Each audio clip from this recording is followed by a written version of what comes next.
Let's even think of a situation where you have a client that is frustrated about another owner contribution they need to make because, I don't know, their water heater broke. Um, how can you really navigate that conversation successfully and meaningfully if you don't even know what their current status is, if they're losing money or if they're making money?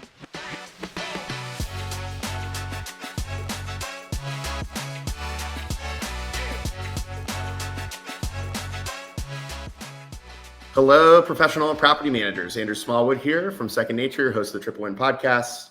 I am joined by my friend Lior from Blanket. Lior, excited to have you on the podcast today. Likewise, Andrew. Been a long time coming and it's finally here. So I'm super, super stoked for today, man. Yes, months in the making. So glad we could finally get the time on the calendar and get this done. Lior, I know a lot of people listening to this are some of the most innovative, engaged, professional leading property managers, in the country. And so because of that, I'm sure a good number of them are actually familiar with you, with Blanket, what you guys are up to. But just as a way of introducing yourself, for those that may be less familiar with you and what Blanket does, could you tee us up there? Sure thing. So I probably started as a lot of the people listening to us with reading the book Rich Dad Poor Dad by Robert Kiyosaki. So it's no surprise probably to a lot of folks. I read it when I was about 13 years old, and I was fascinated by this notion that you can take money from a bank, put it in a property that will make you more money than what you owe to the bank, and everything is amazing. So I said, okay, this thing is really, really, really fascinating. So I started reading more books. Of course, I've probably read all the books by Robert Kiyosaki and all these sort of like follow-ups. And then at the age of almost 19, I bought my first rental property. So to those who don't know, I'm from Israel, a few thousand miles away from here. And that by itself was a crazy story. Buying a property thousands of miles away, trusting some agent that you don't even know, never met, buying sight unseen. But it was the best decision I probably ever made because it really sort of like started this whole journey into real estate. So it was a single family rental property in Atlanta, Georgia. And after that, I started my very short period of time in the Israeli Navy. I graduated from the Israeli Naval Academy, served for 9 years as naval commander. That's a whole topic by itself, but kept doing real estate throughout that time and helped a lot of my fellow naval officers to buy rental properties in the United States as well. And after that, started working for a big investment firm that was focused on build to rent. When build to rent wasn't this, cool, catchy name as it is today. It was just, we called it new construction. Like we did just, we built properties, we sold it to investors, and that's it. Started there as their head of acquisitions, quickly promoted to vice president of business development, oversaw about $200 million worth of acquisitions, and worked directly with over 1,000 individual investors, mainly mom and pops, the folks that all of us as property manager today are serving, but also some institutional players as well. Where the very interesting thing that was there in sort of like that company is that we had this business model where we actually handled the owner communications after we referred all of our clients who bought a property from us to our property management partners. And that was sort of like, I would say, the most shaping experience in my professional journey because I was sort of like doing the some portion of the property management aspect without all the heavy lifting of the operational stuff. Um, think of it as like an investor relations arm to a property management company. So if an owner had a question, right, we took care of it. When they thought about what they should do next, like should they sell, should they buy, should they, renovate, they turned to us and we handled that. So this came with a lot of spreadsheets that I created along those years. I would say probably thousands of those and pro formas because they never knew how their property is really doing, right? And they always told me like, Lior, I want to understand how much my cash flow was and what's the value of my property. What should I do next?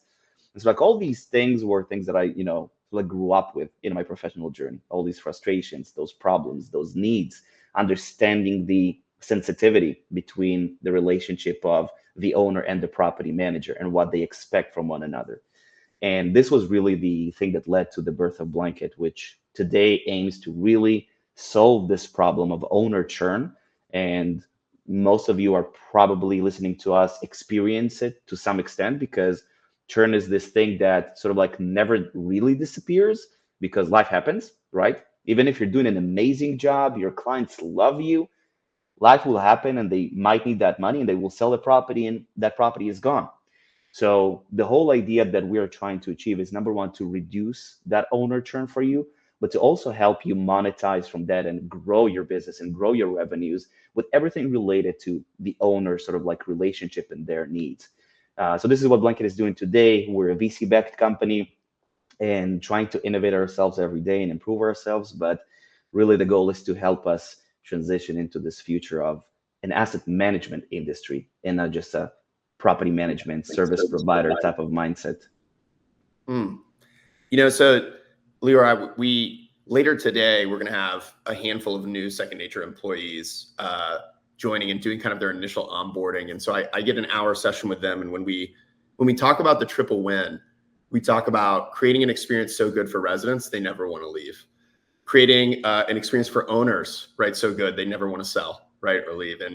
And creating an environment for your team that's so good that talent wants to be in this industry forever. And the more you're doing each of those things, it's kind of like a reinforcing loop across the other stakeholders, and it creates some powerful momentum. I love that there's a company like yours who's really focused on the investor and the owner relationship and solving this problem of churn and just understanding it better. And I'd love to actually start there with you.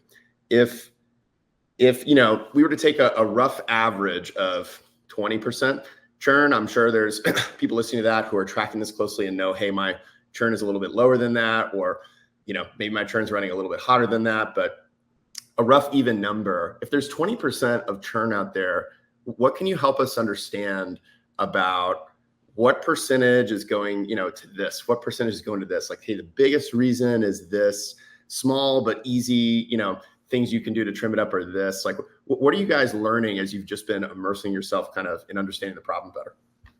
Sure. So it really ends up with two main reasons that each one has like, you know, sub segments of Sure. like what causes the problem.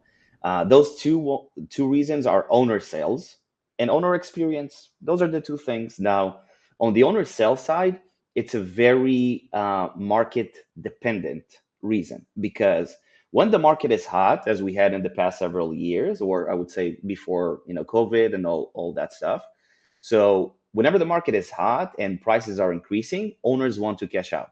And then you have this crazy wave of owners just selling out their properties, even if those are good properties, even if they had a great experience. Again, they see numbers are growing, I should sell.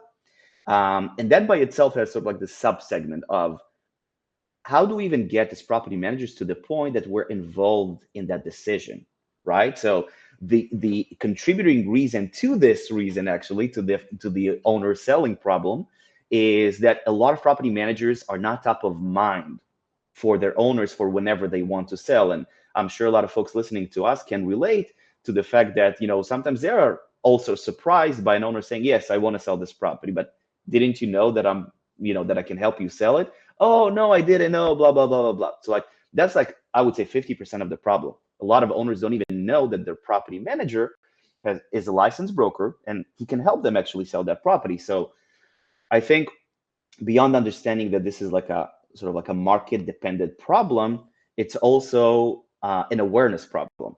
So that contributes to that. So if we'll take the other side of it, when the market is a little bit more, I would say, balanced or sort of like, challenging as we have today, then the I wouldn't say the majority, like owner sales is still a problem, but then a lot of it is dependent on experience, because when everything is, shiny and good, so like they're less concerned about another bill here or another bill there, if they even understand, that their property is doing good and, rents are increasing and property values are increasing.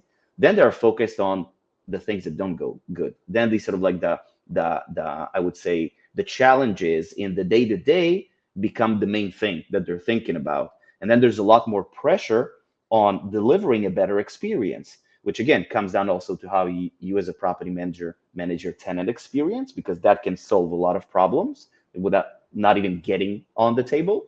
And the second thing is everything related to the owner. And here, like whenever this happens, this is where we get into that sort of like realm of, okay, let's assume the market is bad right now. Things are not related to me. Rents are going down, property values are stagnating. What am I doing as a property manager that makes my owner appreciate me in a way that goes beyond me being just another service provider, like a commodity, right? Because then the more the appreciation goes up and the more additional value they get, the less they will be concerned when something breaks or when they need to make another owner contribution. So like they will understand the full picture. So when the market is sort of like down a little, then the sub-segment of that is like the actual, value that we're providing our owners. So that's on the owner sell side. Again, market is high. A lot of folks are selling, so more percentage to that. Market is down. A lot of folks are leaving because of experience or because they're also, I would say, pressured in terms of pricing because rents are going down and expenses are going up, right? Inflation happens. Then they're thinking to themselves, oh, maybe I should, go do it myself, God forbid, and save a little bit money on the property management fees. So like those are the things that we're seeing when it comes to owner sales. When it comes to owner experience, this is a multifaceted problem. This is not something that only happens when something breaks. This is something you set even at the sales process, even before this person becomes a client. How do you set expectations? How do you conduct your onboarding? How do you manage the ongoing relationship? And of course, how do you do the offboarding as well? Also has an impact to that.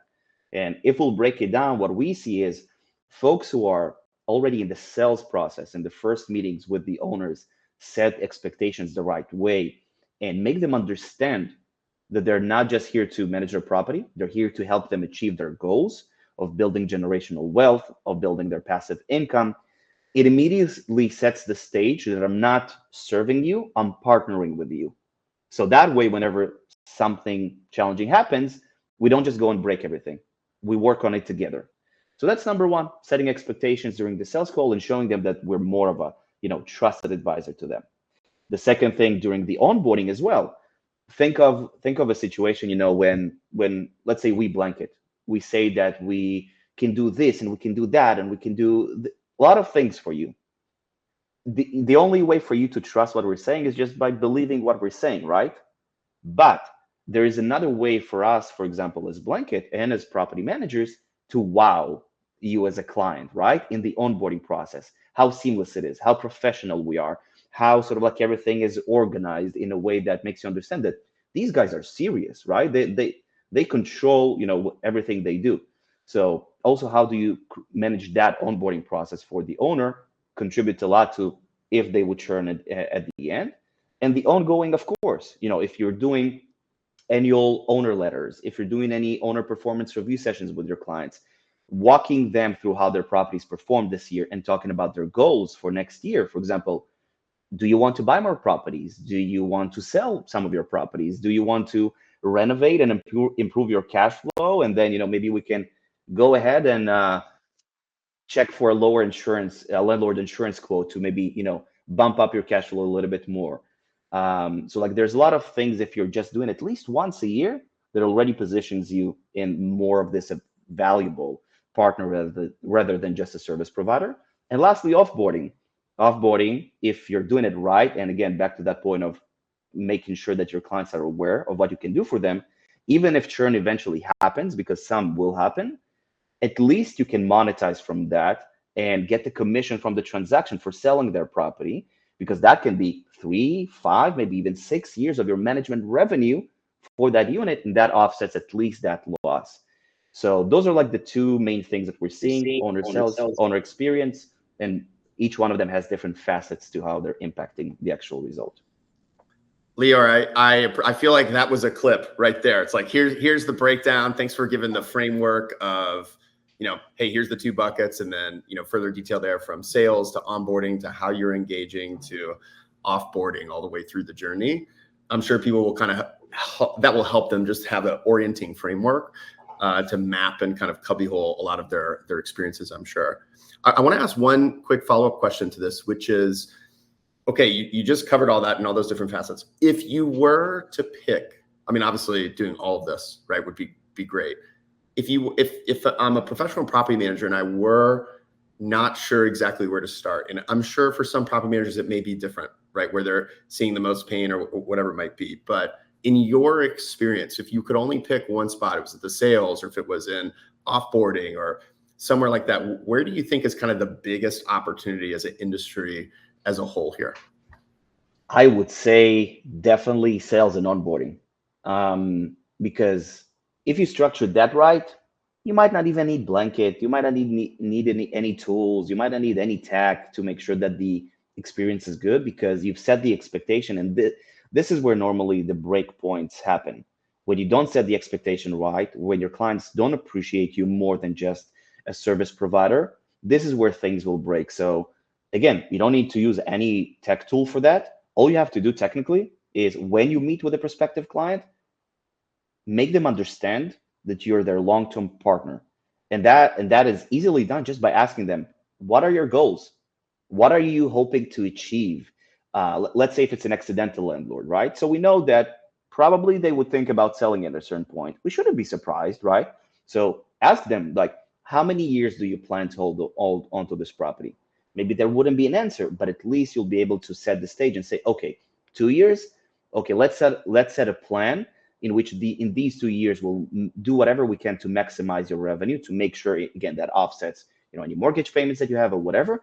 And then after 2 years, we'll reconnect again and decide whether it's the right time to sell.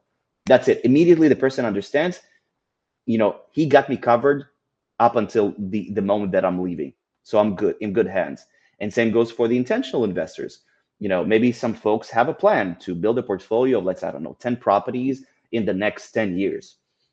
Build a plan with them. Share maybe even like a simple Google Doc, outlining their goals that you've asked them and what would be the plan to achieve it, right? So let's say, you can even ask, how much money do they make in a year, how much they can put aside. And so build a plan with them that says, okay, so in the next 10 years, you can accumulate, I don't know, let's say $300,000. There will be, this amount saved for down payments for properties, right?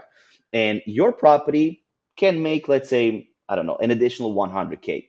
So what are you even able to do in those 2 years, in those 10 years? Maybe you can't really build 10 properties, but we'll try to help you there and make that process a reality. And the last thing is, and this is something I've done in that previous company that I work for all the time, I always tried to scare my clients. I tried to do everything instead of selling. And this is how I taught my entire sales team as well. I always told them, any client that comes in, don't paint anything rosy. Don't say everything will be fine. Say the opposite. Say the property will be vacant. The rents might come down. There might be problems with tenants. There might be a lot of issues that will break. Certainly something will break. This is real estate. It's no exact science. Something will break. But this is why you're coming to me. You're coming to me so I can help you go through that process. I can be the local professional that will enable you to make the best decision in those specific points. But it will happen. And this also immediately sets the stage for understanding that, it's life. Things will happen. But the important thing is that we're together. So when you said those things in the beginning, that already creates an alignment of interest. And then when you wow them in the onboarding process with something that is very structured, and you explain every step and everything is clear, you're also showing them how professional you are before you even had the chance to really show it. So you can use the onboarding to showcase your capabilities and how organized you are before something breaks, and only then you prove yourself. So I would say those are the two main things that are easiest, don't need any tech, and probably has the most impact on your churn rates. Yeah, it seems like a logical place to start. I like that. Lior, I'm curious, and not sure if there's great data. I haven't seen great data on this, so it's maybe more of a qualitative discussion. But I've always been curious if somebody's kind of looked at what the churn profile looks like by customer type. And I'd almost think about that. I'm sure there's a lot of ways to think about it, but you mentioned earlier the intentional investor versus the accidental. And again, some people may be building their company purpose built to serve an intentional investor, and everything from how they engage with them, their pricing, et cetera, may be well pointed at that. And so they may churn more accidental folks, and somebody pointed the other way may churn another. But I'm just curious if you see across a different investor type, or another one I would think about. I was talking to Mark Brower about this the other day, of, those first years in real estate can be especially tough, right? And as you give it more and more time and hold for a full market cycle or longer, right? You can see how real estate really starts to pay off, right? In those out years, it just gets easier and easier to be in those emotional situations. And so, like, how long has this person been in this specific investment, right? Or just in real estate investing in general, regardless of the intention that they bring to it. I'm curious if you notice any trends or anything that might be practical or actionable for a property manager there. Yeah, I would say it comes down to the market you're in. So if you're in one of the, stronger rental markets where you also have a lot of institutional players as well, this is where naturally you'll have more of an investor type of a client profile, right? In the opposite of that, in sort of like less of those types of markets, you'll have more accidental landlords as well. And this pretty much impacts all of the metrics.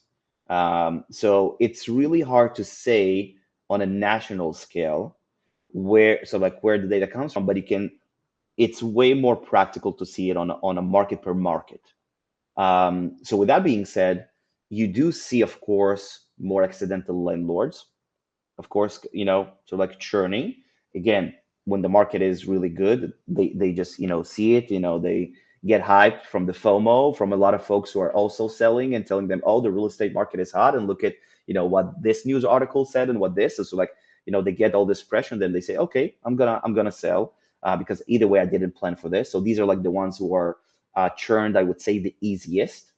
And the intentional investors, again, in markets where are more active, you would see that happening because they have, again, that goes back to the expectations, right?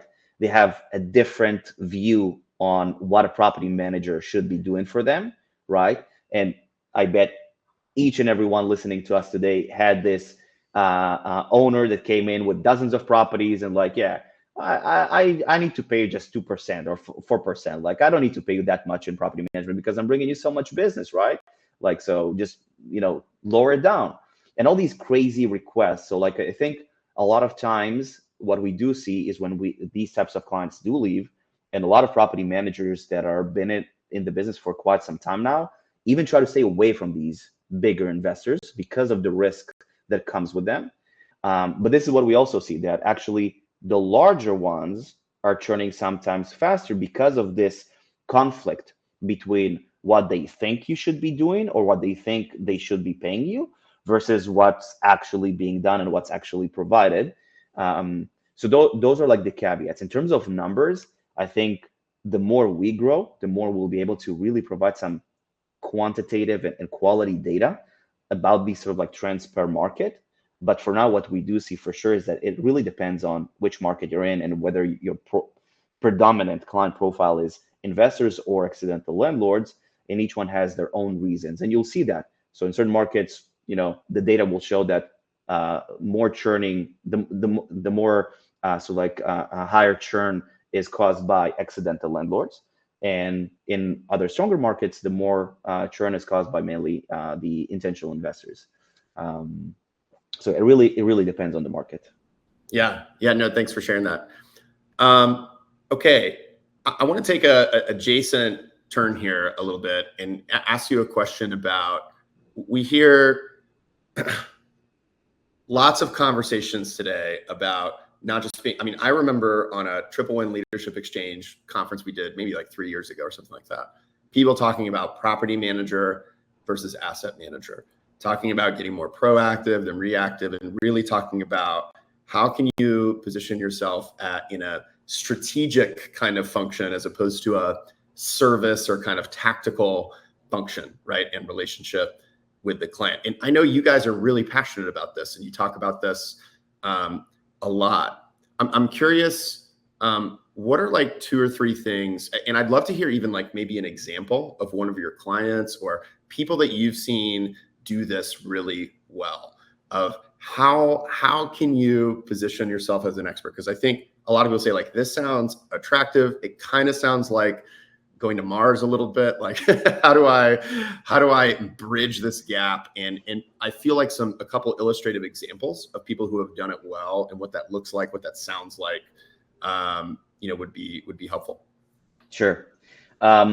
So before I give some examples, I think it's important to set the stage on what that even means to be an asset manager, right? Because it can be so many different things in different asset classes, but at the end of the day, it all comes down to, again, that sort of like a practice of investor relations that includes also a portion of what normally the acquisition managers do in funds. That track their portfolio, understand where the problems are. So understanding that, now it comes to the question of like, can I even do it with my tools today, right? So the biggest problem, and this is something I asked at the Lead Simple University in the end of last year. I asked how many here, with a show of hands, know if their clients' properties are cash flow positive or negative. Silence in the crowd. Nobody knew, maybe besides like 1 or 2 people that raised their hands. And this is the most important understanding. As property managers, when it comes to this, shift or the aspiration to be more of a trusted advisor and an asset manager, we're currently flying blind.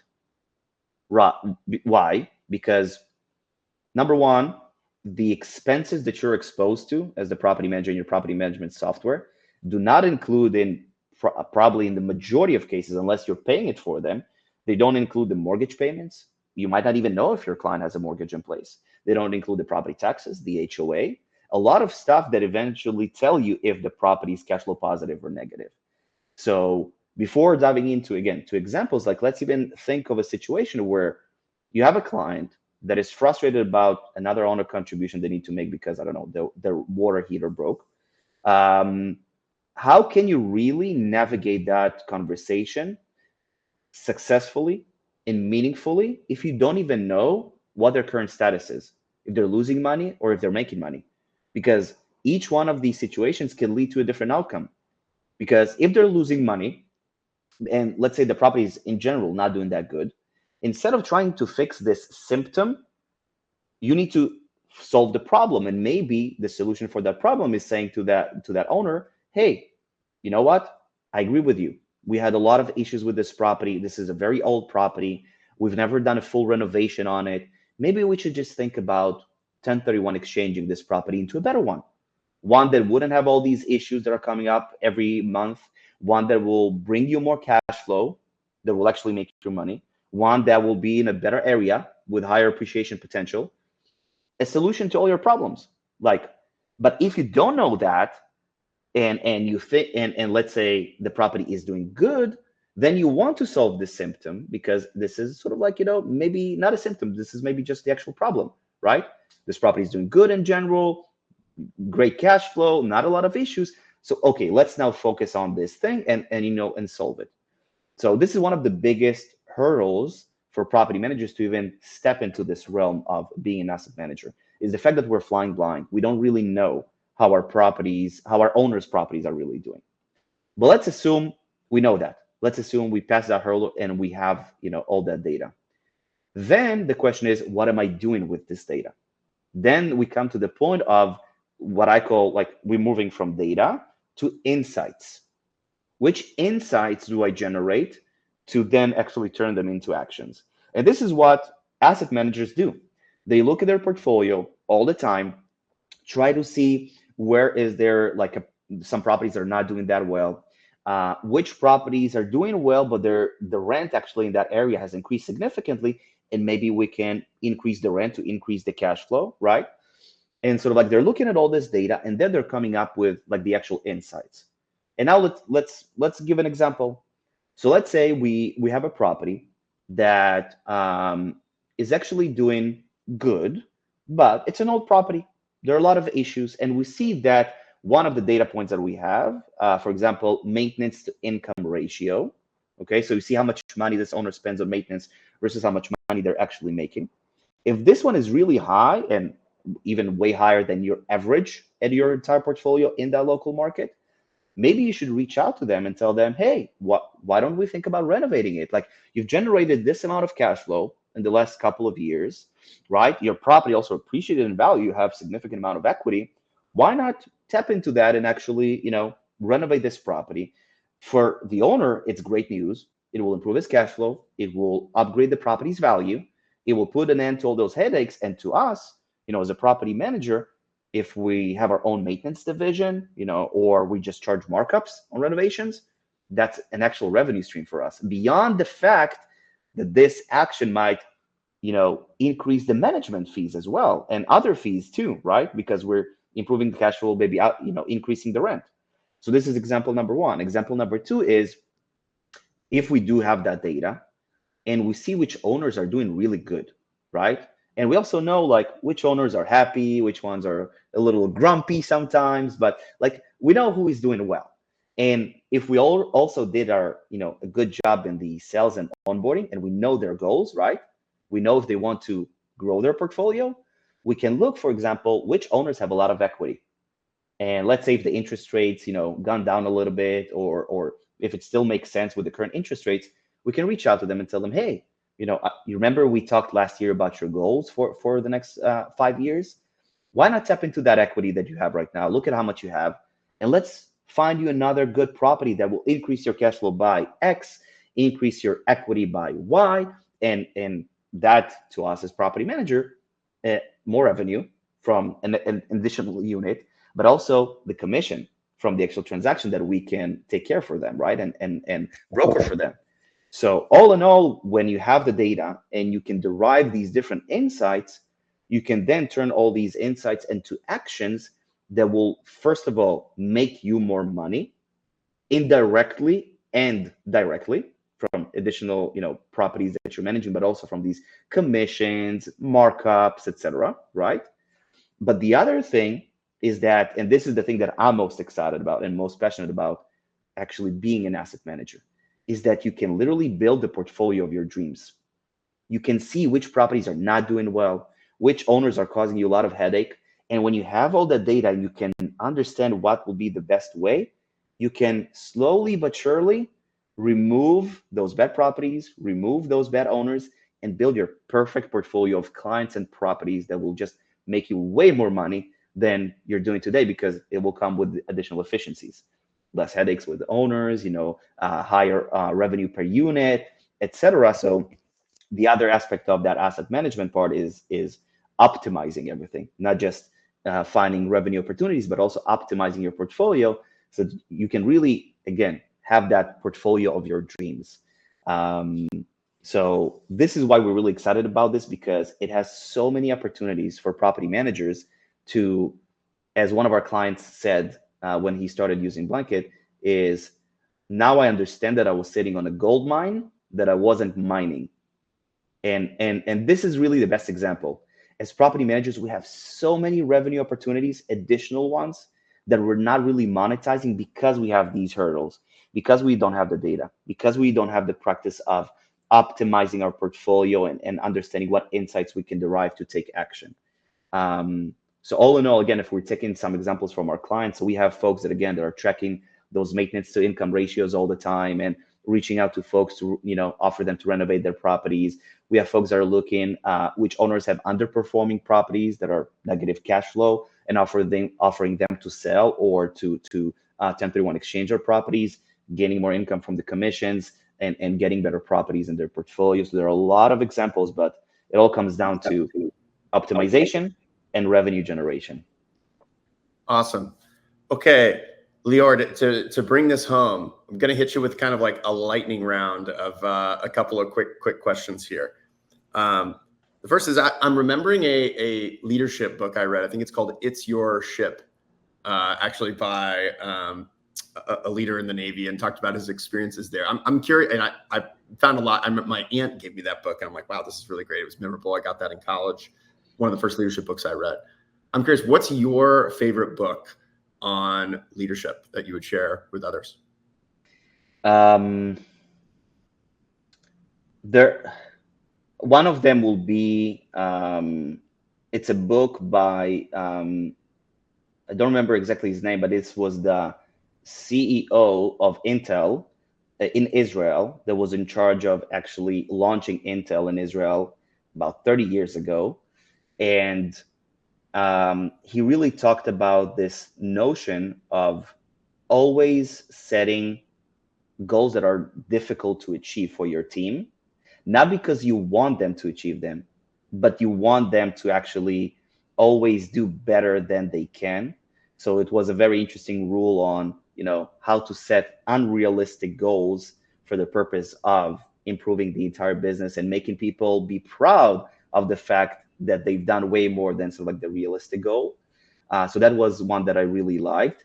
And the other one is less of a leadership, but more of like a, business perspective. It was Seven Habits of the Most Effective People in the World. Mm-hmm. It's also a very known book. I think this was the book that I highlighted the most amount of sentences that I ever did. Like I'm the ones who are like sitting with a, with a pen and marking so like the important stuff. So many practical insights and so many practical stuff there. And the last one is How to Swim with Sharks Without Being Alive by Harvey McKay, I think. Okay, I think, yeah. Yes, correct. Which was sort of like it's funny because it was in the days where we didn't have a CRM, right? And he talked about how to like build your own CRM to really maximize on your networking capabilities and make more money by just writing these not scorecards but cards on each person you ever meet, what their birthday is, what their hobbies are, so that always you can send them something special, some kind of a handwritten note to really position yourself as a leader and someone who will get a lot of business from these connections. So those are the three that All I right. really love. What I like about your recommendations is a lot of times there's like a new book, it's like a hot new thing, et cetera. It's a cool new idea. You drop some like OGs there and stuff that's been around for decades. Usually there's some like timeless wisdom that really stands up over time there. That's cool. Okay, last couple. I'd love to hear, what's the best advice that you've ever been given on the topic of leadership? Understand that there are no failures in life. There are only challenges, and every challenge is an opportunity for success.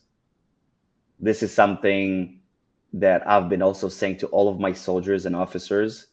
So I, in my time in the Navy, I commended hundreds of people. This is something I said to any new soldier on that onboarded, because serving on a Navy ship is hard, is really hard, and understanding that I would never look at something they fail at as a failure, but actually as a learning experience, proved out to be some of the best expectation setting experiences, but also mindset changing for people, that now you shouldn't be afraid of making mistakes, you shouldn't be afraid of failing, you are excited about these things, and this improves morale, this improves teamwork, this improves everything. So definitely that will be my best Okay. leadership advice. And then last couple, one is, as you look forward, let's fast forward and pretend we're standing in, I'll pick an arbitrary year, 2030, 5 years from now, and looking back to 2025. What do you think are one or two of the biggest changes? We'd be like, man, can you remember what it was like this? What are a couple of the biggest changes you see happening in the industry over the next 5 years? Number one is the thing that we're preaching, is the transition into more of an asset management industry, because I really believe that there is a big gap, and I would call it even a market failure, because when you look at all the other real estate asset classes, look at multifamily, commercial, office, industrial, you name it. Each one of these asset classes is institutionalized and has this um, very standardized practice of investment management, investor relations. And the single family rental market has over, depending on which source you read and when, but between 16 to 19 million single family rental properties, right? Of which, again, depending on which source you read, of which 97 or 99% of all of these properties are owned by mom and pop investors, folks that are not sophisticated, folks that need the guidance in that investment management practice more than anybody else that's investing in these different asset classes like commercial and things like that. And we don't have that. Like, we're the only asset class that does not have this investment management perspective. And all these mom and pop owners that need it the most don't get that. And to me, this is such a needed change because, and this is, by the way, my why. So, like, why am I doing this? So, quick side story. I hope it wouldn't be too long. But again, I was born and raised in Israel, but my family came from Ukraine. So I was born technically to immigrants. Money wasn't that, predominant in the family. The family was just building themselves, being a country that you don't even understand the language and things like that. So I came to know after I read that book of Rich Dad Poor Dad, of this thing called pension, right? There's like 401k, or we just call it pension in Israel. And I asked, my grandparents, because I was just at my grandparents' so like, what's a pension? And they explained, and they also said that they don't have that because they came from a different country, so they wouldn't be able to retire like all the other older people will. And to me, that was like the thing that really, made me scared, as a kid back then, because I said, okay, how would you eat? How would you, like things that you think to yourself as a kid, like, how would you live? And this was the biggest why that I came into real estate as well, because I understand that all these sort of like mom and pop or not sophisticated people that didn't necessarily get financial education or things like that really need help to be able to build their retirement through real estate. Because again, owning single family rental properties might not make you rich, but it can definitely help you retire financially safe if you do it right, in the long term. And to me, that was the understanding. And this was something I did from my grandparents as well. This is why I was really crazy about, getting into the real estate game early, so I can give them a property that will at least give them some, monthly income to live properly and with dignity, and not, be punished by sort of this crazy situation. So to me, this is what I also see for property managers. We have a much bigger role as property managers to fulfill for all these, regular people that really need that advice. And there's no one else to provide it to them. We are the only ones that have a vested interest in helping them get to that goal, in helping them achieve that stable financial retirement. So I think because of this big mission, and because of also the business pressure that comes in of, we need to differentiate ourselves as property managers, we need to bring more value to owners to attract new business, I think it's a no-brainer that in 5 years we'll probably be in that point where people would look at property managers as their investment managers and not their property managers. So this is number one prediction. And number two is, I think more and more property managers, as a lot are already doing, will become this one-stop shop for all things properties, right? Because we ended this decade of a race to the bottom, as I call it, the competition on fees, that each one tried to just give a lower management fee to attract clients. That didn't work. We all know it. It made just more problems than actual good. And now we're changing sort of like this path to more of like providing more value to attract clients and to retain clients. So this means that we'll start seeing more property managers adding additional business units whether it's maintenance, whether it's brokerage, whether it's other stuff. So I believe that together with that also change and transition into asset management, we'll start to see more property managers also becoming this sort of like one-stop shop for all things property for owners. Those are, I would say, the two predictions. Okay.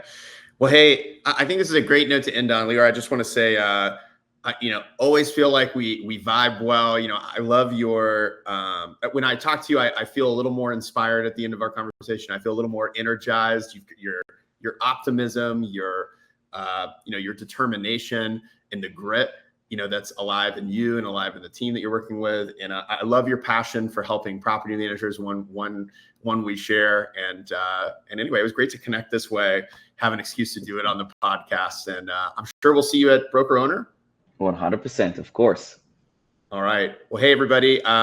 We hope to see you there. If not, then catch us on the next episode. We'll catch you later. It was awesome being here. Thanks, Andrew.